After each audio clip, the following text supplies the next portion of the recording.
Setting up a testing server allows us to view and test the functionality of our entire web project on our local machine.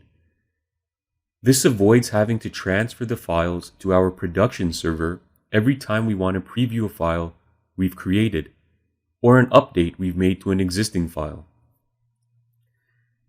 It's very important to be able to test prior to uploading to your production server.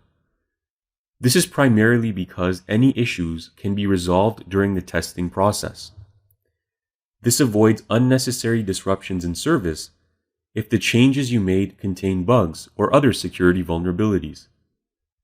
Setting up a testing server on your Windows or Mac system can be done in a number of ways.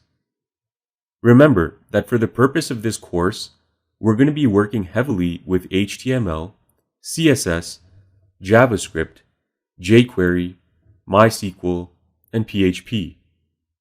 Both MySQL and PHP require a web server in order to function. These languages communicate instructions directly to a web server. Languages such as HTML, CSS, JavaScript, and jQuery are known as client-side programming languages. They only communicate with your web browser. If we were to develop a website without a database or PHP, we would not require a web server to view the web page on our local machine. The web server we'll be using to communicate with our MySQL database and PHP scripts is Apache HTTP Server.